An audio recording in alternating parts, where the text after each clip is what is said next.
مرد نے ایک گندی سی گالی دی اور 2 تھپڑ لگائے۔ عورت نے گود میں لپٹے بچے کی طرف دیکھا اور سہ گئی۔ اور ایک کڑوا سچ تو یہ ہے کہ بنت ہوا کا بھی اب پاک محبت میں دل نہیں لگتا۔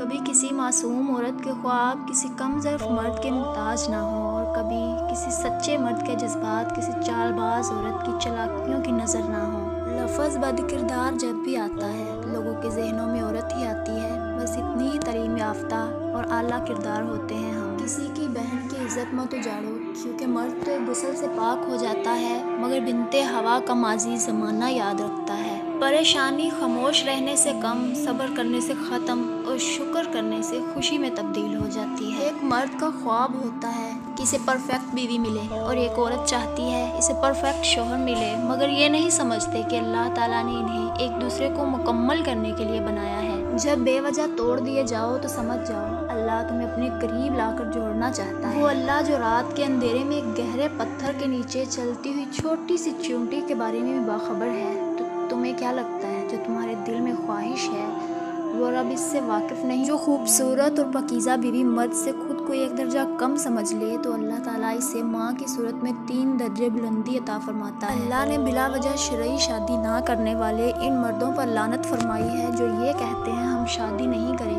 اور ان عورتوں پر بھی لعنت فرمائی ہے جو ایسا کہتی ہیں۔ ایک وفادار مرد کبھی بھی عورت کو ملنے کا نہیں کہے گا، چاہے وہ پبلک پلیس پر ہی ہو۔ وہ ان لفظوں میں بات مکمل کر دے گا کہ مجھے آپ کی عزت زیادہ عزیز ہے۔ نبی کریم صلی اللہ علیہ وآلہ وسلم نے ارشاد فرمایا، تم میں سے کسی شخص کے لیے بہتر ہے کہ اس کے سر میں لوہے کی کیل ٹھونک دی جائے بجائے اس کے کہ وہ کسی نامحرم عورت کو چھوئے۔ عورت اگر کسی مرد کو اپنا جسم مفت میں دے دے تو اسے محبت کہا جاتا ہے، اور اگر بدلے میں پیسے لے لے تو یہ فحاشی کہتے ہیں۔ بنت ہوا محتاط رہا کریں۔ ابن آدم اتنے فرما بردار ہیں کہ محبت اپنی مرضی سے کرتے ہیں پر نکاح والدین کی مرضی سے کرتے ہیں۔ حضرت محمد صلی اللہ علیہ وآلہ وسلم نے فرمایا، لوگوں کی نسلیں بیٹوں سے چلتی ہیں، میری نسل میری بیٹی فاطمہ سے چلے گی۔ پسندیدہ شخص سے دل بھر سکتا ہے لیکن جس سے محبت ہونا اس سے دل نہیں بھر سکتا۔ یہی فرق ہوتا ہے پسند اور محبت میں۔ پسند بدلتی رہتی ہے جبکہ محبت کبھی نہیں بدلتی، اور سچی محبت کرنا ہر کسی کے بس کی بات نہیں ہوتی۔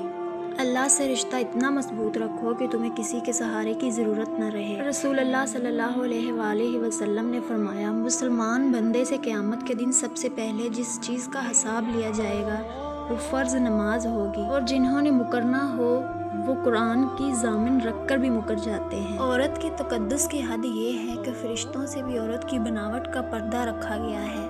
جب شوہر پریشان گھر آئے اور بیوی اسے تسلی اور احساس دلائے تو اسے جہاد جتنا ثواب ملتا ہے۔ مرد کا کردار اتنا ہی مضبوط ہونا چاہیے جیسے زلیخا کے سامنے حضرت یوسف علیہ السلام کا تھا۔ باپ اپنی اولاد کے لیے وہاں تک ہاتھ پھیلا دیتا ہے جہاں وہ پاؤں رکھنا بھی پسند نہیں کرتا۔ رسول اللہ صلی اللہ علیہ وآلہ وسلم نے ارشاد فرمایا، دنیا فائدہ اٹھانے کی چیز ہے اور دنیا میں سب سے زیادہ فائدہ دینے والی چیز نیک بیوی۔ اپنے رب پر بھروسہ رکھو، وہ تمہاری من پسند چیز تم تک لائے گا مقررہ وقت پر، اور تم حیران رہ جاؤ گے انشاءاللہ۔ تھک گئے ہو؟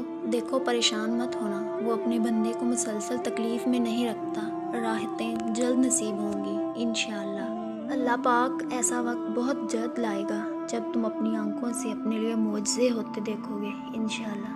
سب سے خوبصورت احساس یہ ہے کہ وہ دعا حقیقت بن جائے جو آپ اور اللہ کے درمیان راز تھی۔ توڑنے والے ہزار بیٹھے ہیں، جوڑنے والا صرف اللہ ہے۔ عورت ناسمجھوں کے لیے نفس، ہوس اور جاننے والوں کے لیے روح سانس ہے۔ اے اللہ، آپ مجھے اتنا بدل دیں کہ میں آپ کو پسند آ جاؤں۔